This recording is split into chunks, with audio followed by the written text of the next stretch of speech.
देऊया.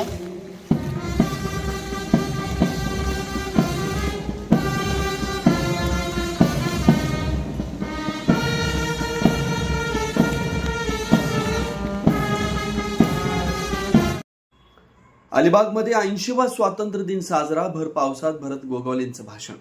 भारताच्या 80व्या स्वातंत्र्य दिनानिमित्त रायगड जिल्ह्याचं मुख्य शासकीय स्वातंत्र्य दिन सोहळा अलिबाग येथील पोलीस परेड मैदानावर भर पावसात उत्साहात पार पडला. राज्याचे रोजगार हमी आणि फलोत्पादन मंत्री भरत गोगावले यांच्या हस्ते सकाळी 9:05 राष्ट्रीय ध्वजारोहण करण्यात आलं. पालकमंत्री पदाची प्रतीक्षा मंत्री भरत गोगावले यांना कायम असली तरी रायगडच्या मुख्य शासकीय स्वातंत्र्य दिन सोहळ्यात ध्वजारोहण करण्याचा मान त्यांना मिळाला, त्यामुळे या सोहळ्याला विशेष महत्त्व प्राप्त झालं. ध्वजारोहणानंतर राष्ट्रध्वजाला मानवंदना देण्यात आली.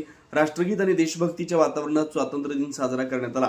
यावेळी विविध क्षेत्रात उल्लेखनीय कामगिरी करणाऱ्या व्यक्ती, पोलीस अधिकारी, कर्मचारी आणि विद्यार्थ्यांचा मान्यवरांच्या हस्ते गौरव करण्यात आला. या कार्यक्रमाला रायगड जिल्हाधिकारी किशन जावळे, पोलीस अधीक्षक आंचल दलाल, जिल्हा परिषद मुख्य कार्यकारी अधिकारी डॉक्टर नेहा भोसले यांच्यासह प्रशासकीय अधिकारी, कर्मचारी, विविध क्षेत्रातील मान्यवर उपस्थित होते. रायगडच्या मुख्यालयी झालेल्या या सोहळ्यात भर पावसात राष्ट्रभक्तीचा उत्साह आणि देशप्रेमाची भावना पाहायला मिळाली. सर्व्हिस वेगाने राबवली जात आहे. आपल्या टप्प्यात रायगडमधील 2800हून अधिक शेतकऱ्यांचे आधार प्रमाणीकरण पूर्ण झाले आहे. 1859 शेतकऱ्यांच्या खात्यात 10,95,00,000 रुपये थेट जमा करण्यात आले आहेत. नियमित कर्ज भरणाऱ्या शेतकऱ्यांना 50,000 रुपयापर्यंत प्रोत्साहनपर लाभ दिला जात आहे. ग्रामीण विकासात आपल्या रायगडने देशात इतिहास घडवला आहे.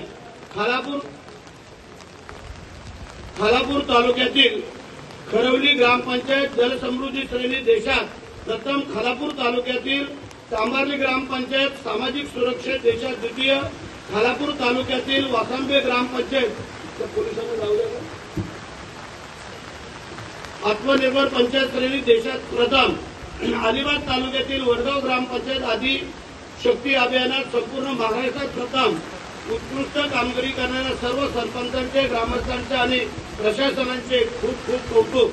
ग्रामीण रस्त्यांचे जाळे मजबूत केले जात आहे. रस्त्यांच्या दोन्ही बाजूनी वृक्षारोपण सुरू आहे. हरित महाराष्ट्र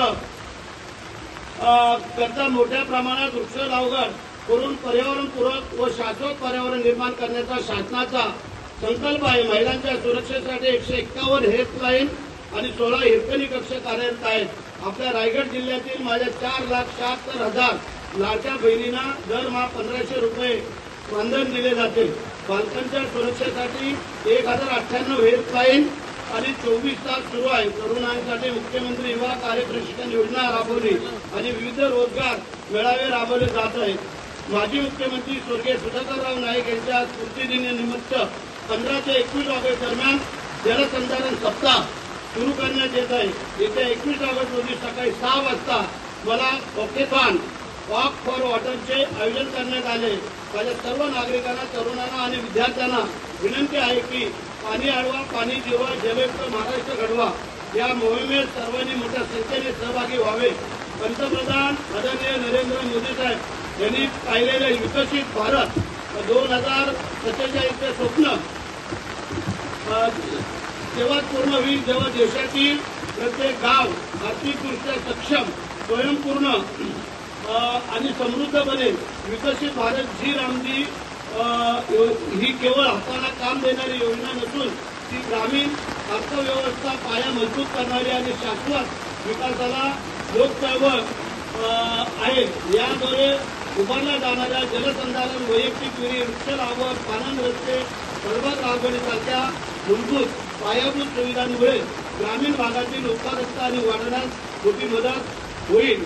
त्याचप्रमाणे आज हा 15 ऑगस्टचा कार्यक्रम संपन्न होत असताना पुन्हा एकदा मी माझ्या सर्व अधिकारी वर्ग, माझा सर्व स्टाफ वर्ग आणि आपल्या सगळ्या उपस्थितांना आणि माझ्या महाराष्ट्रातील तमाम लाडक्या जनतेला पुन्हा एकदा विनम्र अभिवादन करतो की आजच्या दिवसाचं पावित्र्य राखण्याचं काम सकाळपासून आपल्या शाळेच्या मुलांपासून ते मोठ्यांपर्यंत, अधिकारी वर्गांपासून आपल्या सगळ्या राजकीय क्षेत्रातील मान्यवरांपासून आपल्या सगळ्यांना मी पुन्हा एकदा मनापासून खूप खूप शुभेच्छा व्यक्त करतो.